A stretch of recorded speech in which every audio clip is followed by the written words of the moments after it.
ரஜினிகாந்த் சாரோட வீட்டுக்கு தொடர்ந்து மூட்டைகளாக வந்துகிட்டு இருக்கு அப்படின்னும் அதை பார்த்து லதா ரஜினிகாந்த் அவர்கள் அதிர்ச்சி ஆகியிருக்காங்க அப்படிங்கிற செய்திகள் தான் இப்போ சோசியல் மீடியாவில் வந்த வண்ணம் இருக்கு. அது என்ன ஏது அப்படிங்கிற கம்ப்ளீட் டீட்டெயில் தான் இந்த ஒரு வீடியோவில் நம்ம பார்க்க போகிறோம். நடிகர் ரஜினிகாந்த் அவர்களுக்கு சமீபத்தில் உடல்நலக் குறைவு ஏற்பட்டிருந்துச்சு. குறிப்பாக அவரோட அடி வயிற்றில் கட்டி மாதிரி வந்திருக்கு அப்படிங்கிற மாதிரி சொல்லி அவரை உடனடியாக ஹாஸ்பிட்டலில் அட்மிட் ஆக சொல்லியிருந்தாங்க.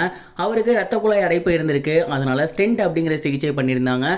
இப்போ ரஜினிகாந்த் சார் தொடர்ந்து வீட்டில் தான் இருந்து வந்துட்டு இருக்காரு.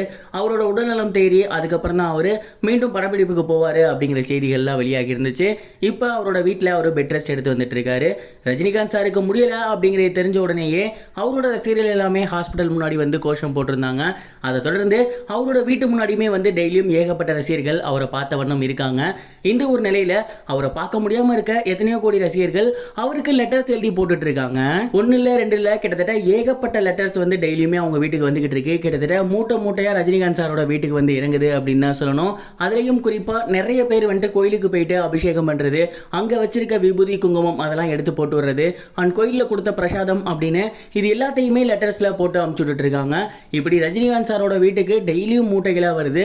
இந்த மூட்டைகள்லாம் திறந்து பார்த்து ரசிகர்கள் இவர் மேல இவ்வளவு அன்பு வச்சிருக்காங்களே அப்படின்னு லதா ரஜினிகாந்த் அவர்கள் ரொம்பவே எமோஷனல் ஆகியிருக்காங்க. ரசிகர்கள் அனுப்பி வச்சிருந்த பிரசாதத்தையுமே ரஜினிகாந்த் சாருக்கு கொடுத்திருக்காங்க. திருநீர் குங்குமத்தையுமே ரஜினிகாந்த் சாருக்கு வச்சு விட்டுருக்காங்க.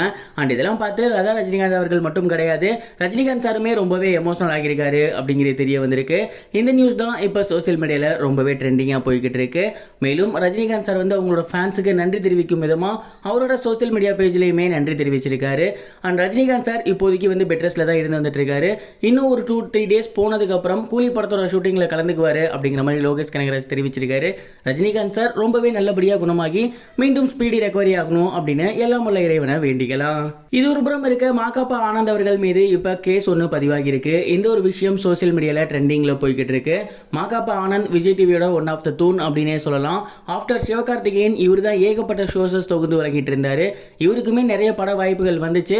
ஆனால் இவர் நமக்கு படம் செட் ஆகாது, இதுவே போதும் அப்படின்னு முடிவு பண்ணி அப்படியே இப்போ சின்ன திரையிலே சுற்றி வந்துட்டு இருக்காரு. ஏகப்பட்ட ஷோஸஸ் வந்து பண்ணிட்டு இருக்காரு, வெளியிலையும் பண்ணி கொடுப்பாரு. அப்படி சமீபத்தில் திருச்சியில் நடந்த ஒரு ஷோவை இவர் தான் தொகுத்து வழங்கியிருந்தாரு. அந்த ஒரு ஷோ வந்து பர்மிஷன் இல்லாமல் போடப்பட்டிருக்கு. அந்த ஒரு காரணத்தினால அந்த ஷோவை யார் தொகுத்து வழங்கினாங்களோ, அதாவது மாகாப்பா ஆனந்த் மற்றும் அந்த ஷோவை எடுத்து நடத்தியிருந்த நிறுவனம் இருக்கு இல்லையா, அவங்க மேலே அப்படின்னு ஏகப்பட்ட பிரிவுகளின் கீழ் வந்து கேஸ் பதிவாகி இருக்கு. ஷோவை தொகுத்து வழங்க போனதுக்கு நம்ம மேலேயும் கேஸ் வந்துருச்சு அப்படின்னு இப்போ மாகாப்பா ஆனந்த் அவர்கள் பயங்கர கடுப்பில் இருக்காராமா. அண்ட் இந்த ஒரு விஷயம் தொடர்பாக அந்த நிறுவனத்திட்டையுமே பேசியிருக்காரு. அண்ட் இதுதான் இப்போ சோசியல் மீடியாவில் ரொம்பவே ட்ரெண்டிங்காக போய்கிட்டு இருக்கு. இந்த ஒரு விஷயத்தை பற்றி நீங்கள் என்ன நினைக்கிறீங்க, உங்களோட தாட் என்ன அப்படிங்கிறத மறக்காம கமெண்ட் பாக்ஸில் ஷேர் பண்ணுங்க. இது வரைக்கும் கனெக்டிங் டிவிக்கு சப்ஸ்கிரைப் பண்ணனா மறக்காம சப்ஸ்கிரைப் பண்ணிக்கங்க.